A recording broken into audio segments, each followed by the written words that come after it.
¿sí? Es bastante amplia. Él es jugador de voleibol, es licenciado en Administración Financiera y maestría en Administración del TEC de Monterrey. Es asesor patrimonial y de seguros. Es colaborador del canal 4 TV y narrador de transmisiones de partidos de voleibol y de otros deportes. En sus logros deportivos, tiene 20 años como seleccionado nacional de voleibol de sala en diferentes categorías, que son cadetes, juvenil y mayor. Capitán de la Selección Nacional Juvenil de 1999 al 2001, capitán de la Selección Nacional Mayor de temporadas del 2013, 14 y 15.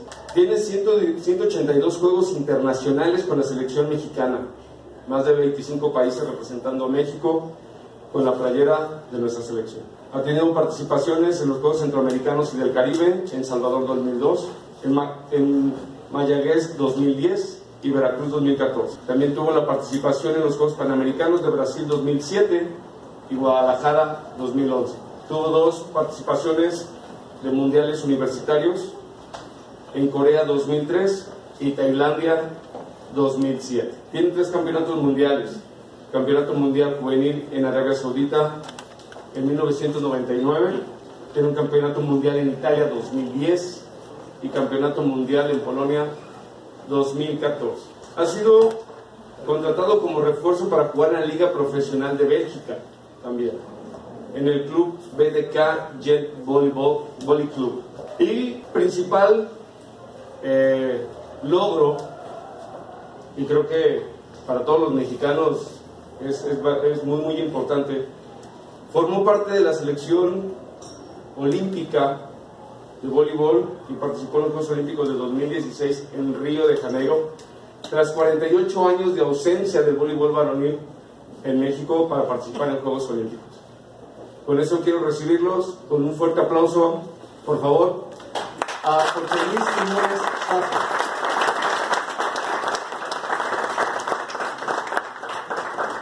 Gracias. ¿Cómo están? Buenos días. Me da muchísimo gusto tener la oportunidad de compartir con todos ustedes un poquito de mi testimonio, de la trayectoria deportiva que pudieron escuchar, y bueno, tratar de compartir y, si es posible, intercambiar algunos puntos de vista que creo que pudieran enriquecer aún más esta mañana. La verdad es que cuando me hicieron el favor de invitarme a participar en esta serie de conferencias para esta universidad, pues estuve pensando qué podía transmitirles, qué podía compartir con todos ustedes. Sé que están estudiando las ciencias del deporte, el ejercicio, y estuve tratando de pensar, bueno, qué puedo platicarles a los chavos para que no se me aburran, para no meterme mucho al tema de la metodología, del entrenamiento y de muchas cosas que, si bien fueron aplicadas conmigo y con todos mis compañeros, me gustaría platicarles un poquito más sobre mi trayectoria, y si al final tienen alguna pregunta muy específica de algún tema, con toda la confianza lo podemos tocar. ¿Les parece bien? Sí. ¿Sale? Y bueno, lo primero que quiero comentarles es que si estamos aquí en esta sala es porque tenemos algo en común, y creo que ese común denominador que tenemos es que tenemos una pasión importante por el deporte, ¿no? No me equivoco. Si todos los que estamos aquí nos gusta el deporte, tenemos algún vínculo con el deporte, y por eso estamos aquí en esta mañana. Y para mí es muy gratificante hoy que ya estoy lejos de las canchas. Yo me retiré hace 3 años, pues poder compartir nuevamente un poquito de lo vivido para poder haber llegado a representar a México en unos Juegos Olímpicos, que al final del día toda la gente que nos apasiona y nos gusta el deporte, pues es un sueño realmente muy importante poder estar en una competencia de esta naturaleza. Para mí es un gran honor y un privilegio poderles platicar cómo fueron estos pasos y cómo fue mi preparación y todo lo que tuvimos que vivir para poder llegar a cumplir esa meta particular, y también en el equipo, ¿no? Y bueno, para iniciar me gustaría platicarles un poquito sobre mis inicios. Esa pasión y ese gusto por el deporte, bueno, pues yo lo heredé. O sea, realmente lo heredó de mi padre. Siempre hemos venido de una familia que nos gusta mucho el deporte, y mi padre pues fue un jugador fue jugador profesional de béisbol en la Liga Mexicana. Él jugó en varios equipos como Tigres, jugó en Bravos de León, y bueno, fue ahí donde yo tengo ese primer acercamiento con el deporte, y donde yo vi cómo, siguiendo ese ejemplo de mi papá, pues cómo él tenía que cuidar su cuerpo, cómo entrenar, y finalmente eso se convirtió en el modus vivendi de nuestra familia, ¿no? Entonces el salir a jugar, tener una buena o mala tarde, pues bueno, representaba el que nosotros pudiéramos tener una temporada o un año con un contrato o no.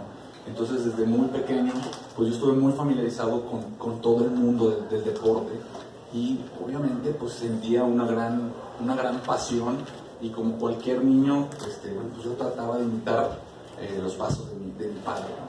Yo crecí en mi casa pues rodeado de trofeos, de diplomas, de anécdotas. Jugadores nos visitaban, amigos de la familia, y platicaban las anécdotas de los torneos, de las competencias que podían compartir, ¿no? Incluso algunas jugadas y bueno, infinidad de anécdotas que yo, conforme fui creciendo, pues fui familiarizándome, y era un chip que yo traía desde muy chiquito. Entonces yo quería obviamente pues ser un jugador profesional de béisbol igual que mi papá. Entonces los primeros 12 años de mi vida me dedico a la práctica de ese deporte, donde bueno, tuve la oportunidad de representar a Guanajuato en algún campeonato nacional, y a los 12 años viene como el primer choque o frustración para mí, hablando del deporte y de lo que yo quería hacer, porque aquí en Guanajuato no es un estado que se caracterice por ser una plaza beisbolera o de mucho auge para este deporte.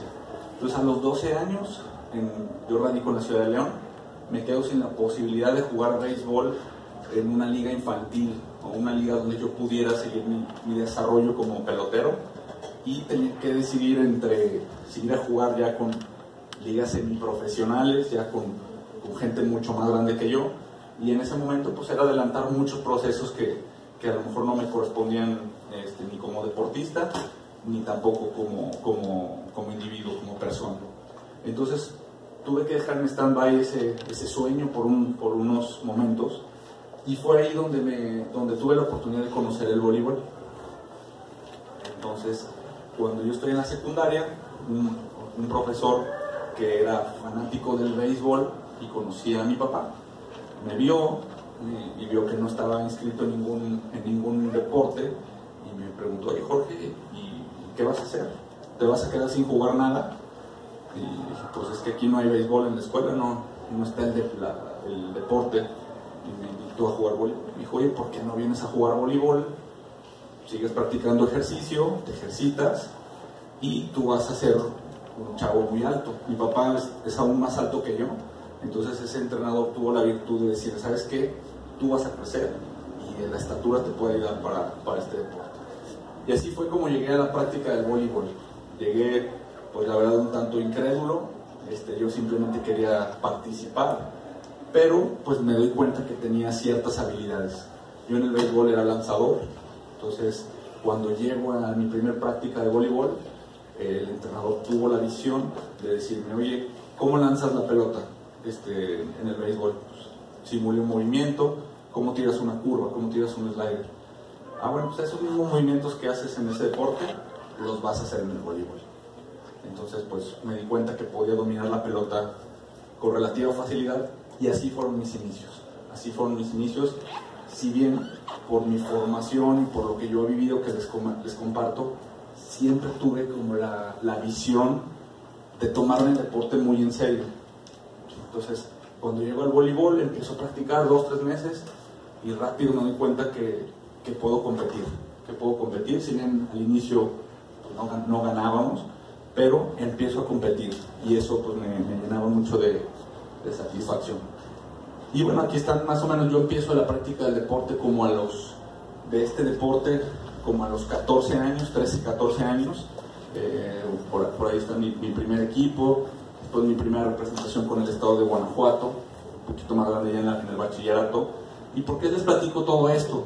Porque muchas veces hoy, y seguramente ustedes, también se van a acercar personas, padres de familia, y me dicen, oye Jorge, ¿cuál es el camino que tiene que hacer mi hijo para ser seleccionado nacional?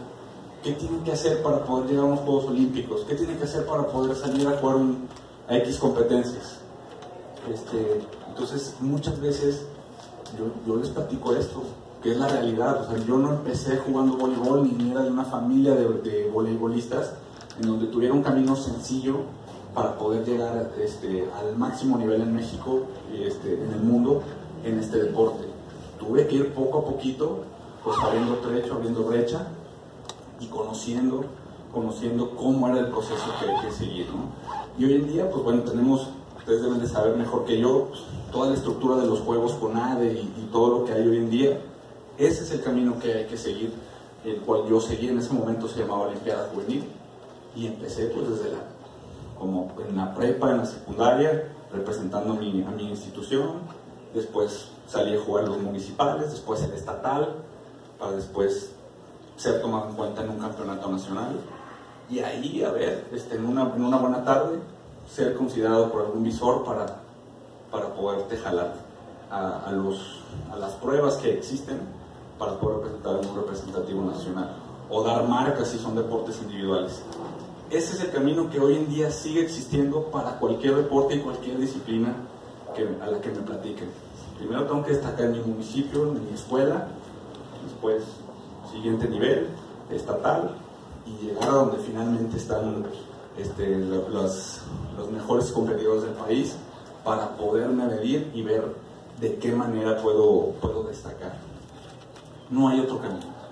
Eso se los puedo decir con conocimiento de causa, y ustedes que van a estar o están involucrados en el deporte, cuando les pregunten, ese es el camino que hay que seguir. ¿De acuerdo? Entonces, en estos campeonatos nacionales, tanto estudiantiles como de Olimpiada Juvenil, ahí recibo mis primeros llamados para las preselecciones nacionales. Perdón.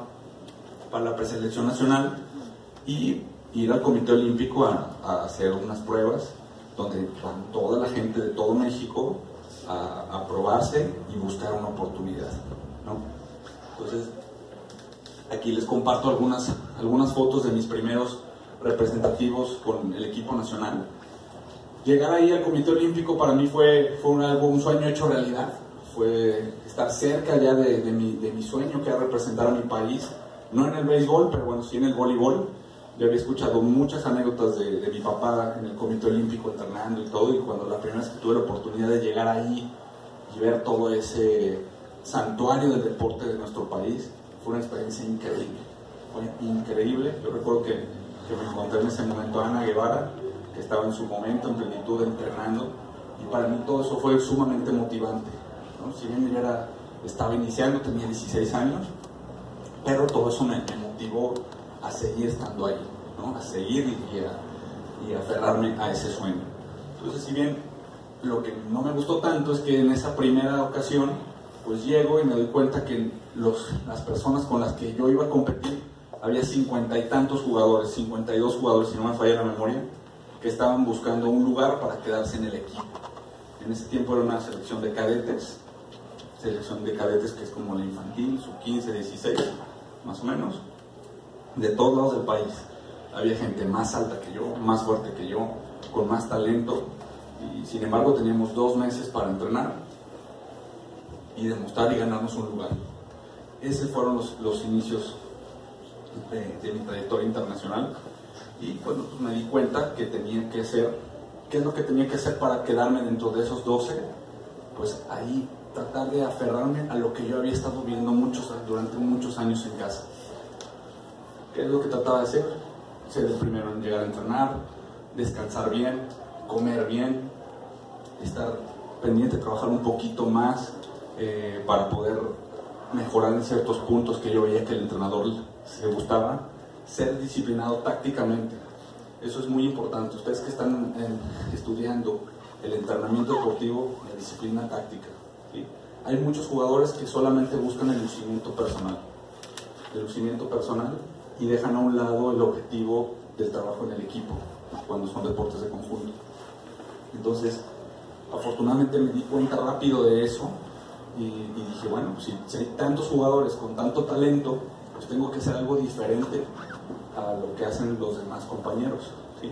Y no me refiero a algo diferente de brincar más, de volar, pues digo, eso es imposible, pero algo que pudiera ayudar a diferenciarme contra todos ellos. Al final del día era una competencia, y en esta foto que está ahí, en la de arriba del lado derecho, es mi primer torneo internacional en República Dominicana, y donde afortunadamente logramos el pase al campeonato mundial de la especialidad.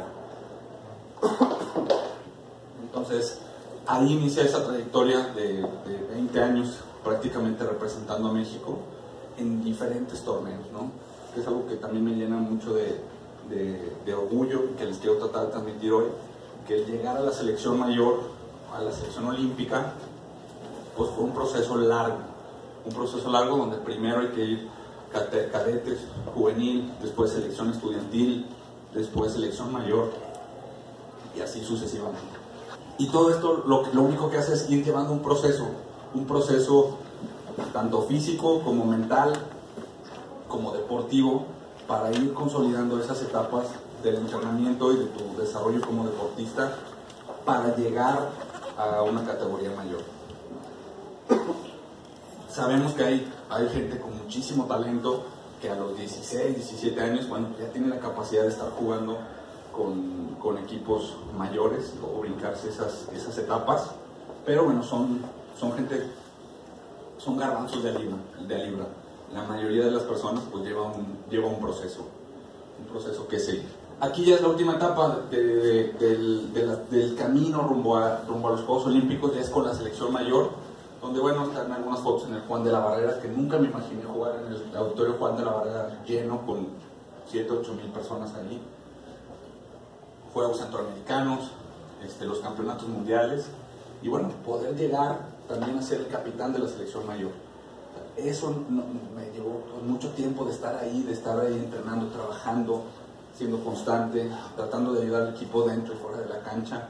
Entonces fueron como ciertas habilidades que fui desarrollando y que me ayudaron a tener ese puesto importante dentro del equipo.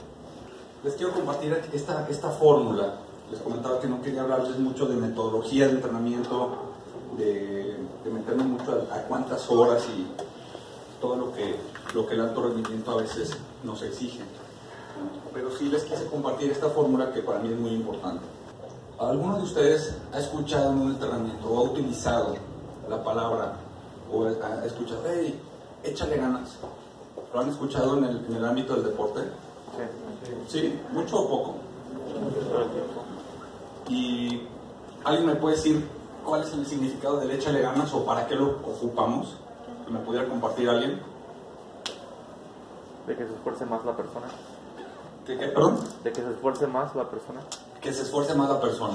¿Qué más? Motivación. Motivación. O sea, como para motivar a una persona. Ok, ¿alguien más? A ver, ahí detrás. Como entrenador, el échale ganas es porque sabemos que los jugadores quieren y pueden dar más de lo que tienen. Por eso siempre les exigimos, o se les pide, échale ganas, porque sabemos lo que el trabajo que tienen. Exacto. ¿Alguien más levantó la mano por acá? Era de echarle ganas para que demuestre todo lo que puede hacer en la cancha, y no solo ahí, sino también fuera de ella. Y pues no solo dar lo que puede, sino dar más, como acabas de mencionar. Claro, muy buen punto. Dentro y fuera de la cancha también, ¿no? Lo comentaste. Y el échale ganas aplica para todo. ¿Sí? Incluso, no sé si ustedes, sus papás dicen, échale ganas en la escuela, échale ganas en el trabajo, échale ganas para cualquier cosa aplica el échale ganas. Entonces yo les quise compartir esta fórmula con la cual me identifico mucho de Víctor Cooper, donde él habla un poquito de la actitud, o mucho de la actitud, ¿no? Donde la B pues es el valor. El valor puede ser el resultado que queramos tener en cualquier ámbito de nuestra vida. Sale en cualquiera. Ahorita estamos hablando del deporte, en un resultado deportivo, pues en la escuela, en el trabajo, en lo que ustedes gusten. ¿Sale? La C es el conocimiento. Es decir, yo me preparo teóricamente, me capacito ¿Qué es lo que estamos haciendo hoy en día en la universidad? Me estoy capacitando, adquiriendo los conocimientos para el día de mañana poderlos aplicar en mi trabajo, con mi equipo, con las personas que estoy trabajando, ¿no? Entonces, la preparación es fundamental. El conocimiento hay que tenerlo, ¿vale? 2, la habilidad. La habilidad yo también me gusta definirla como el talento, ¿sí? Cada persona tiene habilidades y talentos diferentes. Entonces, cuando se conjugan conocimiento y habilidad o talento, pues tenemos un resultado. Podemos tener un resultado positivo o una persona que pueda ser capaz de hacer algo. ¿Estamos de acuerdo? Y ahí viene el detonador, y es lo que quiero transmitirles el día de hoy. La gran diferencia cuando se conjuntan conocimiento y habilidad puede ser la actitud, o definitivamente es la actitud. Ahorita que les platico que yo llegué muchas veces al Comité Olímpico a entrenar, les platiqué 52 jugadores, ¿sí? Yo conocí mucho, a lo largo de 20 años conocí grandes jugadores con grandes destrezas físicas, mucho mejores que yo, ¿sí? Físicamente, mucho más grandes, más fuertes, con muchísimo talento natural, ¿sí? Porque te hace una lagartija y bueno, está súper fuerte, le pega durísimo a la pelota, un salto natural, sin tener que trabajar tanto. ¿Han conocido gente así? ¿Sí? No solamente en el deporte, para todo, en la escuela, cuates que leen una liga y se lograron. Eso es talento natural, ¿sí? Pero muchas veces cuando tenemos tanto talento natural, pues uno echa concha, ¿sí? Confías tanto en eso que dejas de trabajar. O conocí mucha gente con muchísima teoría, grandes conocimientos técnicos y grandes aptitudes físicas, pero con cero actitud. Cero actitud. ¿Sí? Decís, ¿cómo es posible que este cuate con ese tamaño, con esa fuerza, y llega a la hora de los partidos y no pasa una pelota? Han conocido atletas así, que son buenísimos entrenando, ¿sí? Y llegan a la hora de jugar, se enojan, se frustran, les da miedo. Todo eso son faltas de actitud, ¿sí? Y que lo podemos traducir a lo que estamos platicando de échale ganas, y es que échale ganas y sí puedes, nomás que no quieres. Entonces la actitud es lo que puede potencializar hasta donde nosotros queramos nuestro valor y nuestro talento, nuestro conocimiento y nuestro talento. Depende de actitud y depende qué tanto, desde qué perspectiva lo ves tú. Y esto aplica perfectamente en el deporte. Perfecto. ¿Vale? Entonces, esa actitud o esas ganas lo podemos traducir en estos adjetivos que muchas veces aplican también en el deporte y en cualquier ámbito de la vida. Perseverancia, esfuerzo, alimentación, voluntad, motivación, constancia, disciplina. No es fácil, pero vale la pena. ¿Sale? Cuando tú estás convencido de lo que tú quieres hacer, de que tienes un sueño ahí, tienes que hacer lo imposible para lograrlo, ¿sí? Y vas a necesitar estos adjetivos, ¿sale? Para llegar a unos Juegos Olímpicos, yo les quiero platicar que cuando empezamos a soñar para esto, todo el mundo decía, estás loco, o sea, es imposible que un equipo mexicano se pueda meter en los 12 mejores equipos del mundo. Eso decía la gente. La CONADE misma decía, no te vamos a apoyar, no te vamos a dar recursos, porque son recursos tirados a la basura. Oye, espérate, pero si nosotros estamos entrenando, ya fuimos a un mundial, quedamos 13avos en el mundial, nos falta un lugar, uno más y nos metemos. ¿Sí? Tuve la gran suerte de poder encontrar una generación de jugadores que tenían los mismos sueños que yo, que compartíamos los mismos ideales y que logramos dentro de la cancha aplicar todo esto que les estamos platicando, todos estos valores, ¿sí? Que a pesar de la falta de los apoyos que sabemos que hay en el deporte mexicano, que muchas veces teníamos que sacrificar tiempo, familia, amigos, temas académicos, trabajos, teníamos un objetivo en común que nos mantuvo unidos durante prácticamente 11, 12 años para poder llegar al objetivo final, ¿no? Entonces, si hubiese faltado alguno de los elementos que les he estado platicando, pero sobre todo la actitud de alguno de nosotros, esto no hubiese sido posible, porque la actitud siempre la tuvimos hacia el frente, es decir, sabíamos nosotros lo que teníamos dentro y las funciones que cada quien teníamos que hacer para poder tener resultados a nivel internacional. Y esta frase a mí me gusta muchísimo, y cuando estoy con gente que nos gusta el deporte, pues me gusta retomarla y tratar de hablar un poquito de esto, ¿no? Para mí Michael Jordan es uno de los mejores, a lo mejor 5 atletas de toda la historia del deporte mundial, y él mismo decía eso. El mejor del mundo dice: he fracasado una y otra vez y por eso sigo siendo exitoso, ¿no? Entonces, cuando se habla de la mentalidad en el deporte, tenemos que tener esa fortaleza para darle la vuelta a los errores. Yo que siempre les he comentado a toda la gente con la que he tenido la oportunidad de compartir la cancha o compartir un espacio como hoy, el error es parte del juego mismo, es parte de estar dentro de la cancha, es parte de estar intentando las cosas. La única persona que no falla dentro de la cancha, ¿sí?, son las personas que están en la tribuna, los que están aplaudiendo, los que están gritando, los que se emocionan. Toda aquella persona que esté dentro de un terreno de juego del que me digan, se va a equivocar. Y ese es parte del juego. Después del error va a venir el acierto. Y no lo digo yo, lo dice uno de los más grandes de la historia, ¿sale? Entonces, yo fracasé 3 veces, y los puedo decir con muchísimo orgullo, fracasé rotundamente 3 veces en 3 ciclos olímpicos. Cada ciclo olímpico dura 4 años. ¿Sí? Entonces, durante 12 años me quedé corto en mi objetivo inicial del ciclo, que era calificar a los Juegos Olímpicos. En el último ciclo, yo sabía que por mi edad, por un ciclo natural, era la última oportunidad. Pero lo encaré y lo afronté como si hubiera sido el primero. Y de los errores de los otros 12 años atrás, pues me quedé con lo bueno, que me hace más fuerte para llegar al momento indicado para poder lograr el objetivo, ¿sale? Entonces, todas esas personas que de repente me dicen: oye, es que perdimos y me frustré, y ¿qué haces?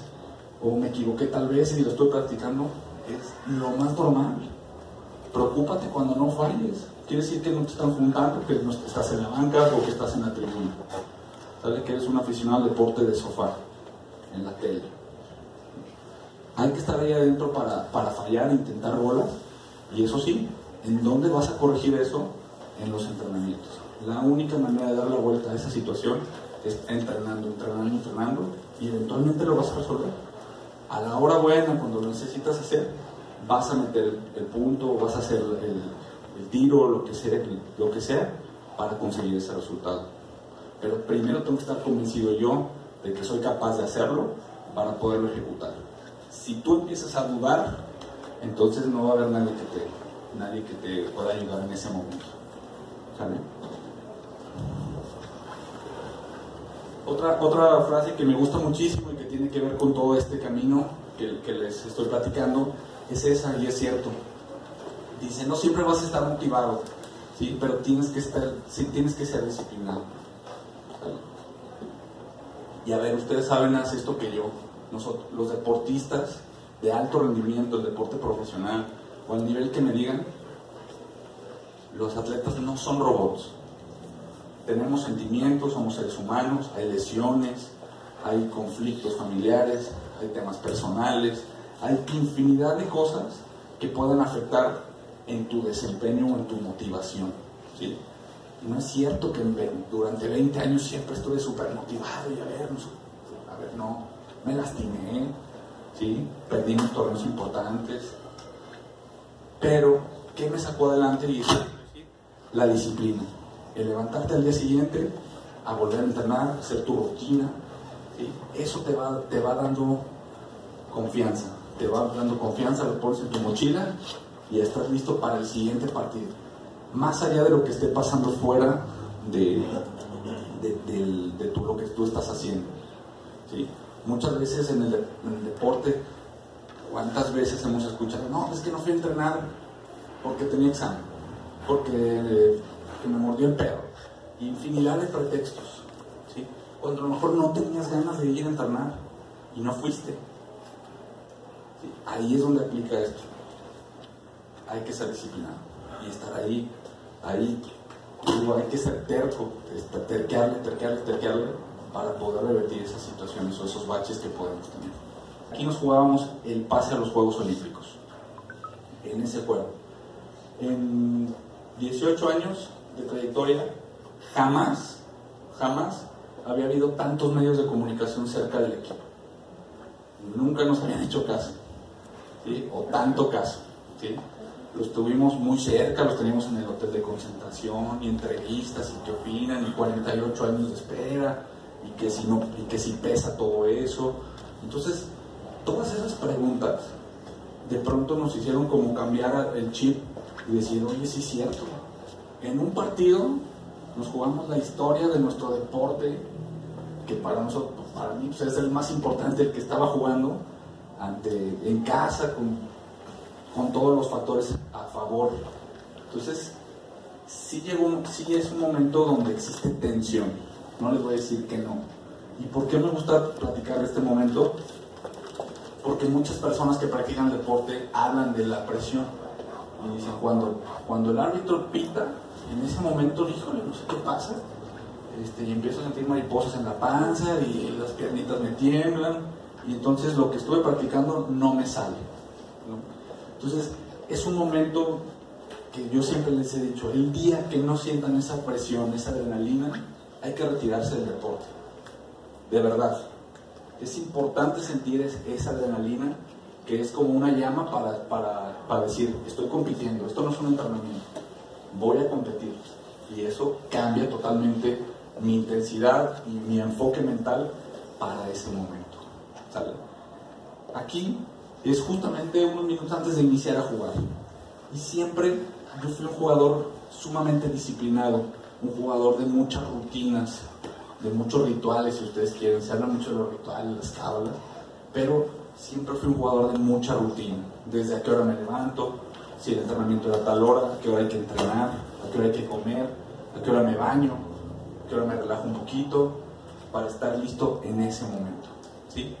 Entonces, pues sí, es verdad, entras al estadio y ahí había, no sé, 10, 12 mil personas, mucha gente te saluda, los medios de comunicación, los árbitros, los contrincantes, todo ese ambiente de fiesta, la música, el entorno, ¿sale? Y cómo poder aislar todas esas energías para enfocarte en lo que tienes que hacer, ¿sale? Entonces eso lo fui ganando con el paso del tiempo, porque es bien padre y es una energía bien fregón, que se siente que te están apoyando. Pero si tú dejas que toda esa energía venga a ti cuando estás jugando, pelas, se te cae el estadio en la cabeza, de verdad, ¿sí? Y mucha gente me decía, oye, ¿qué se siente jugar ante 25,000 gentes en Brasil, etcétera? Y cuando fueron a Polonia, 50,000, rompimos un récord, 50,000 gentes en un lugar cerrado. Es una energía bien interesante que hay ahí, pero si esa energía la dejas llegar, no te va a dejar jugar. Entonces hay que trabajar mucho con los jugadores al nivel en el que estemos, para decirles la realidad, la única verdad. Al final del día son 11 contra 11, 6 contra 6, 5 contra 5, o tú contra tu tiempo, contra tu reloj, o la prueba que ustedes me digan. Hay que dejar todo afuera para enfocarte en tu carril. En tu carril de si vas a correr, tus 100 metros, ¿no?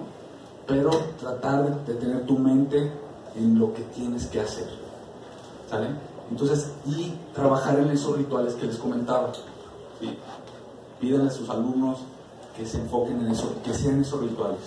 Esos rituales son como señales para tu cuerpo, para estar a tono, para estar listo para cuando tiene que estar, ¿sale? Entonces, si te vas a tomar un cafecito, tómate un cafecito. Si te gusta tomarte la coca, tómate la coca. ¿A qué hora te la vas a hacer? Pero que no me digas, híjole, profe, es que me cansé porque no me tomé mi coca. ¿Sí me explico? Sí, o sea, tú te tienes que conocer tu cuerpo tus tiempos, para que a la hora del juego estés listo.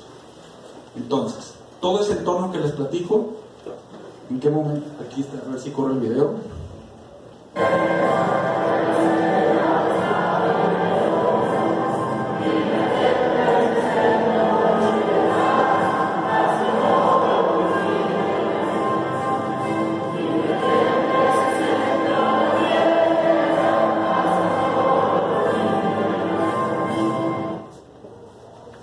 Ese es un momento de muchísima emoción, muchos sentimientos, toda la gente emocionada está contigo. Hay que agarrar toda esa energía, y toda esa energía, agarrarla, ponerla en tu uniforme, en tus músculos. Pero en el momento que se acababa el himno nacional, para mí esa era parte de mi ritual. A partir de ese momento no había nadie en el estadio. Había una explosión padrísima de la gente que grita, pero en ese momento, ¡pum!, se acabó. Estamos 6 contra 6 y había un bloqueo total en mi cabeza de lo que estaba sucediendo alrededor, ¿no? Y tiene que ser así. Si tú estás, depende del temperamento de cada jugador, pero hay jugadores que les gusta jugar con el público, que están hablando, que todo. Si le funciona, muy bien. Pero en mi caso, en ese momento se acababa y solamente en los puntos donde había un punto emotivo o algo, pues festejaba con mi equipo y algo pues, salía esporádico.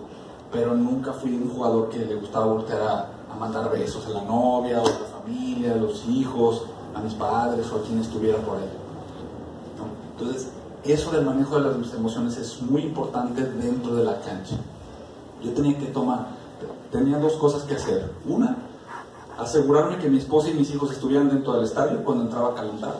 Los saludaba en el calentamiento y para mí ya era un protocolo, un checklist, ahí ya, vamos, ya están dentro, todo bien. Y la otra, se terminaba el himno nacional, switch, cerrábamos y de ahí hasta que se terminara el partido. No había nada más. ¿Sale? Y eso se los paso como tip para que lo transmitan a los jugadores o a sus atletas en el nivel en el que se encuentren, no importa. Al final del día esa emoción siempre va a existir. Siempre va a existir, entonces que encuentren ese momento de hacer el switch y cortar. ¿Sale? Bien. Y después les quiero compartir de este mismo partido otro momento de mucho estrés. ¿Sí? Es el último punto que tenemos que hacer para ya ganar el partido y calificar. ¿Sí? Es un partido, un punto nada más. ¿Sale? ¿Cuántas veces hemos escuchado por ahí en el último minuto, el último punto y nos sacaron el partido? Si lo han escuchado por ahí, o lo falló el penal, o qué sé yo. Hay que tener la concentración hasta el último momento, porque si no haces ese punto, o si lo haces mal, te gana la ansiedad, que también se presenta mucho en el deporte, la ansiedad de querer hacer las cosas bien. Ahí es donde pierdo la concentración y se acabó. Entonces, en un punto tan importante, ¿qué era lo que yo estaba pensando? Me lo han preguntado muchas veces, oye, en ese punto, ¿qué estabas pensando? Pues yo estaba en la cancha y yo lo que estaba pensando en mi cabeza era, aviéntamela a mí. Eso era lo que yo quería, que me la aventaran. Dámela a mí porque estoy preparado, la voy a ejecutar bien y la voy a meter. Eso es lo que yo estaba pensando. Hay muchas teorías y he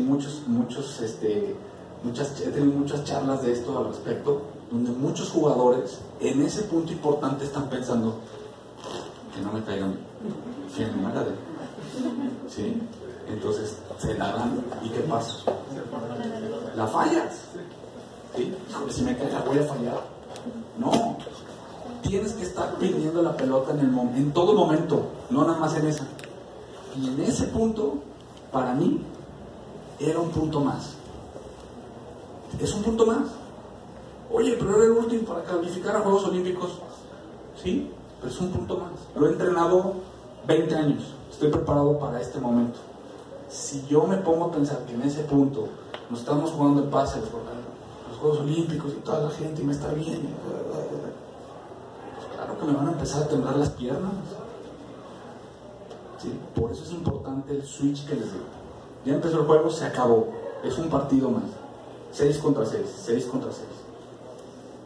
Y eso hay que trabajar en la parte mental. Porque si no, a la hora buena, que no me la eche, que no me la miente, de verdad. Entonces, en ese momento era lo que yo estaba pensando. Dámela a mí, la voy a hacer bien, y la voy a meter y vamos a ganar. Como cualquier otro punto, ¿no? Entonces, eso fue esto de lo que...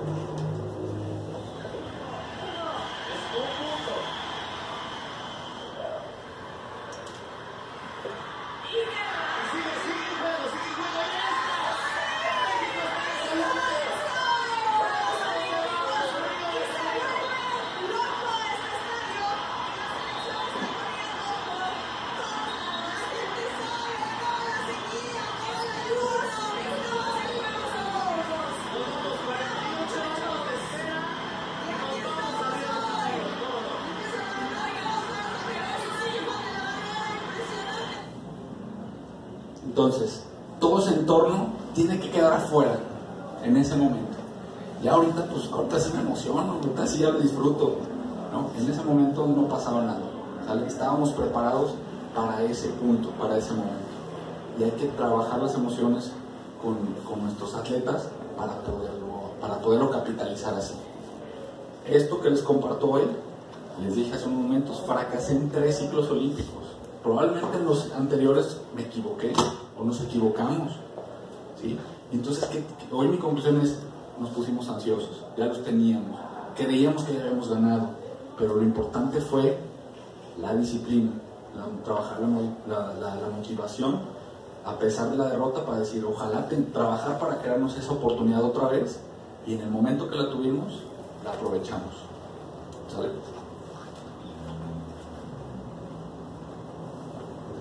Aquí está, ¿no? Y es un poquito lo que platicábamos al inicio. Con ese triunfo rompimos un ayuno de 48 años sin la presencia del voleibol de México en unos Juegos Olímpicos. Rompimos con muchísimos paradigmas sobre el deporte de conjunto en nuestro país, incluso, porque también había muchos años que no había ningún deporte de conjunto que no fuera el fútbol soccer en unos Juegos Olímpicos. Pero nosotros nunca nos compramos esa idea, nosotros sabíamos lo que teníamos dentro de la cancha. Y bueno, el día siguiente, pues bueno, ahí está, ¿no? Lo logramos, o sea, se cumplió con ese objetivo. Aquí haciendo un poquito de número y ya con un poquito de frialdad, pues bueno, la población en el 2016 era de 127 millones de mexicanos. Tuvimos la oportunidad de desfilar en el Maracaná en ese año 105 personas, entonces pues nos convertimos en ese 0.00082% de la población que tuvimos la oportunidad de participar en esta justa. La verdad es que cuando yo estaba chiquito y la primera foto que les compartí con mi papá y con mi hermano, no tenía ni idea de lo que representaba este porcentaje. Probablemente si yo lo hubiera sabido, hubiera tirado la toalla antes, la verdad. O sea, la verdad. Pero realmente eso no importa. Lo que verdaderamente importa es lo que está en tu cabeza, ¿sí? No importa, mientras en tu cabeza tú estés convencido que lo puedes lograr, hazlo. No hay nada ni nadie que te pueda detener, ¿sí? Simplemente trabajar y lograrlo. Si quieres leer, seguimos allá.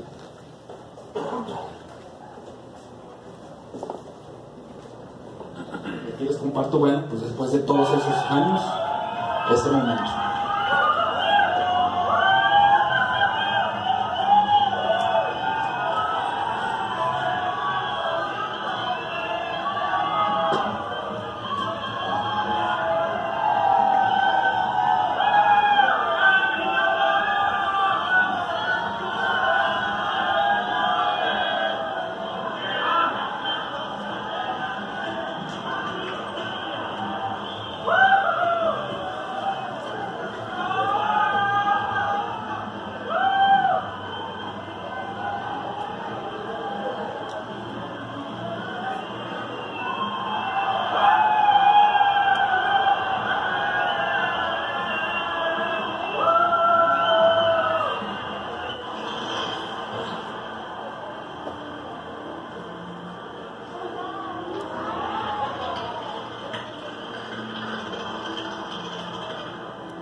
fueron 18 años para poder disfrutar ese momento. Que lo resumí, traté de resumirlo pues, en estas diapositivas para platicarles un poquito de lo que tenemos que, o lo que tiene que hacer un atleta para poder desfilar en unos Juegos Olímpicos. El deporte no importa, yo creo que mucho depende de la convicción, la clase de sueños que tú puedas tener para ti, para tu equipo, si eres entrenador, y sobre todo trabajar muchísimo en tu actitud. Podemos tener conocimiento, podemos tener mucho valor, pero si no hay esa actitud, difícilmente vamos a poder dar el primer paso. Así que bueno, de mi parte es todo, y bueno, les invito a ver si tienen alguna pregunta, pues con mucho gusto.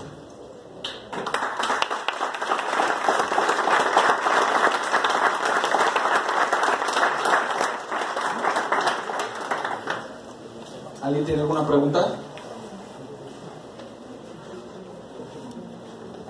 Aquí para que lo escuchen todos. Bueno, pues hablando respecto a la salud mental y a la motivación, de manera personal, ¿verdad? Si quiere contestar. Cuando sentía que ya no podía o se quería rendir, ¿en qué pensaba? ¿O qué hacía para decir, voy a seguir? Fíjate que siempre que tenía una mala tarde, un mal torneo o cerrábamos un ciclo, trataba de ser muy autocrítico, tener una retroalimentación real conmigo y en este caso con el equipo, de ser lo más realista posible en el sentido de decir qué fue en dónde está fallando la cosa, ¿no? Muchas veces te puedo decir que siempre tuve la convicción de que lo tuviéramos en nuestras manos. O sea, nunca me sentí totalmente derrotado, jamás. Es decir, perdimos por esta situación que sí se puede, sí podemos corregir. Entonces, siempre traté de quedarme con lo positivo de todo, y eso siempre me ayuda a no sentirme totalmente derrotado. No sé si me doy entender. Siempre ante las derrotas traté de aprender cosas y nunca me sentí totalmente derrotado. Entonces decía, no, me quedo con esto, y mañana yo quiero entrenar otra vez para tratar de mejorar y darle la vuelta a la página, ¿no? Entonces, si puedes ver rápido, a lo mejor, hablando de un ciclo de 4 años, pues tienes que estar 4 años otra vez, ¿no? Pero si es un partido y perdiste, pues sí tienes la posibilidad quizá el próximo fin de semana de corregir eso donde fallaste, y tienes que ir viendo la manera de dar la vuelta. ¿Cómo? Durante la práctica. ¿Sale? Pero si llegas a la práctica apático o con el sentimiento de la derrota, pues así vas a entrenar también. Entonces va a ser más difícil darle la vuelta.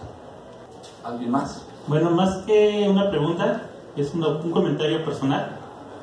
Les había comentado muchas veces, chicos, sobre todo los que están estudiando psicología, deportes de psicología general, que la actitud es muy importante, y ustedes ahorita pueden ver de enfrente a una persona que con su actitud alcanzó lo que él quería. Él mismo dijo al principio, nunca me imaginé, porque yo tenía otro deporte. A mí me enseñaron otro deporte, pero las circunstancias me llevaron a otro lugar, y él tuvo el privilegio de participar en Olimpiadas, y sobre todo, algo importante, no le fue sencillo. Vean esos ejemplos. Ahorita le preguntaron precisamente qué pasaba cuando te sentías así, y dijo la palabra clave: no me sentía tan derrotado. Esa es la palabra, esa es la actitud. Sí, fallé, pero no estuve no me caigo, no renuncio. No se pudo hoy, será mañana. Vean ese ejemplo, ese tipo de conferencia. Les agradezco tanto a Carlos como a Jorge, que comparten con todos, también me incluyo, esas experiencias, que se den cuenta que se puede, que todo lo que ustedes tienen, todos sus sueños se pueden conseguir.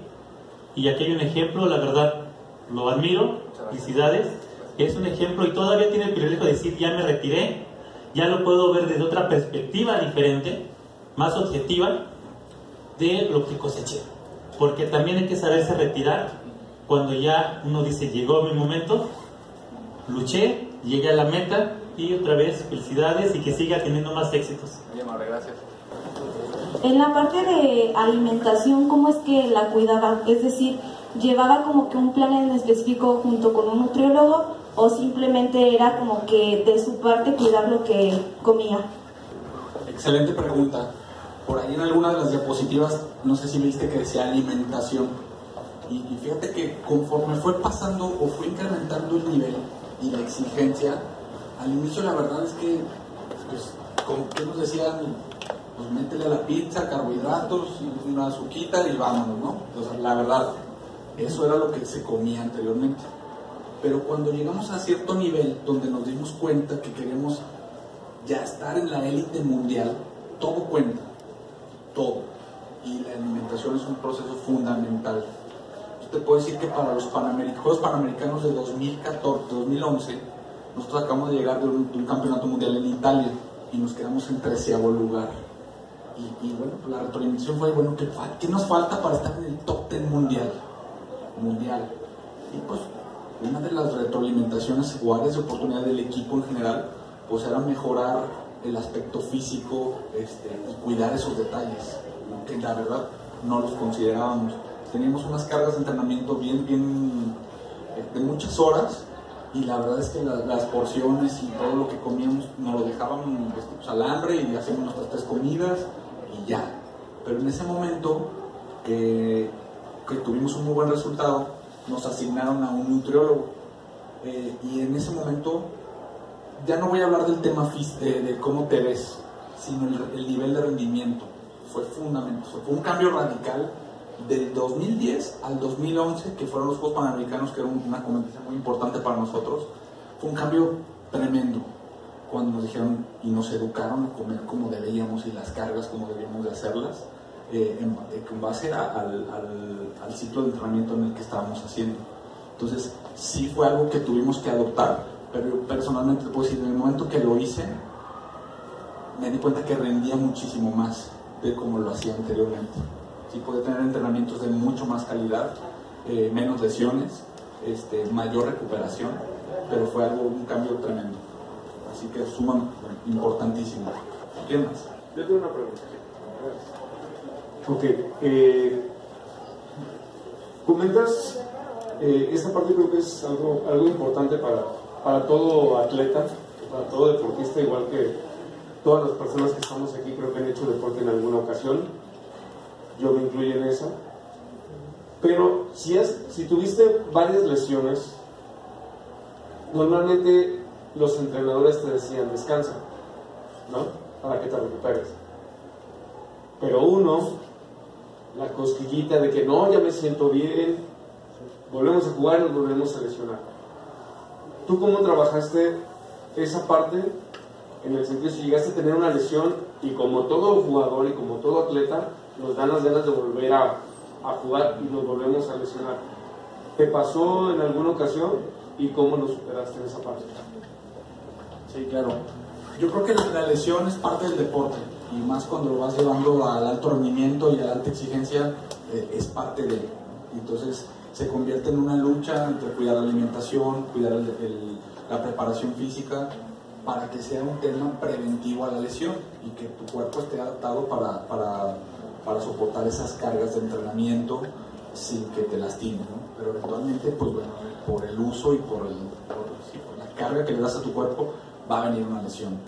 Y yo creo que en ese sentido son 2 puntos. Una, el cuidar la lesión responsablemente, en el sentido, si es una lesión muscular, tienes que parar. O sea, a fuerza tienes que parar.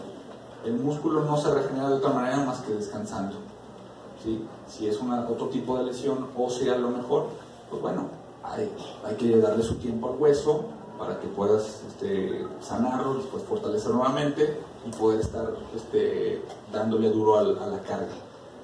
Lo que comenta Carlos, pues bueno, hay que también ser consciente y responsable, ¿no? de cómo me siento. Solamente nosotros podemos conocer nuestro cuerpo, y la única manera de estar completamente seguro de que ya sané una lesión, pues bueno, es irlo llevando poco a poquito, hacer un excelente calentamiento. Yo creo que el calentamiento es fundamental para prevenir lesiones y para salir de ellas también. Durante el calentamiento me puedo dar cuenta si ya estoy, cómo me siento y hasta dónde puedo ir. Y hay que irlo dosificando poco a poco. Sobre todo temas musculares son bien traicioneros, porque a veces que tú sientes que ya estás bien y a la hora que haces el esfuerzo, pues bueno, ahí viene otra vez pero bueno, hay que saberlo llevar. La verdad es que ya hoy en día hay mucha tecnología también que nos puede ayudar a poder estar mucho más de cerca y cuidar este tipo de lesión para poder saber cuándo es el momento oportuno para cargarle nuevamente al cuerpo.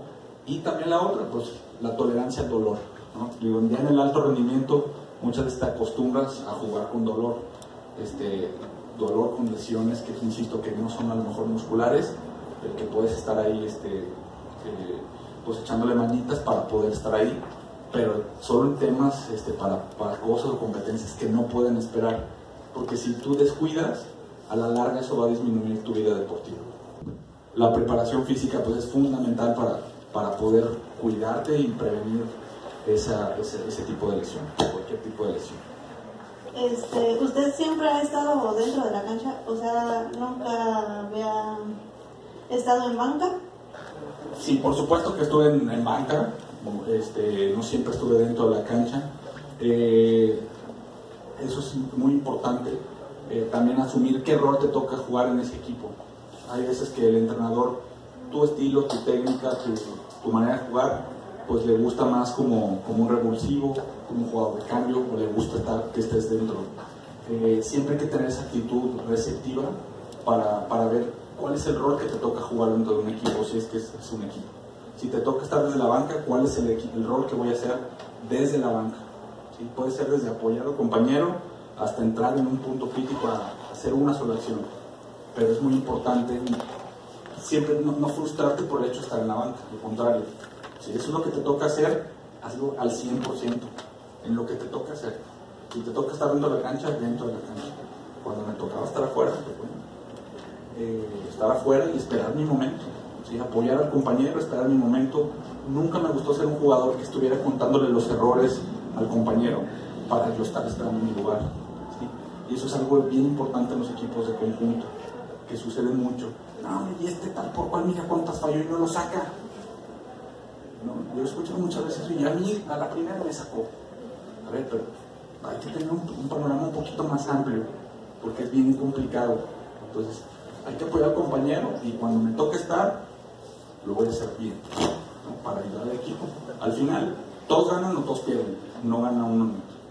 No, pero sí me tocó en varias ocasiones aportar desde la banca.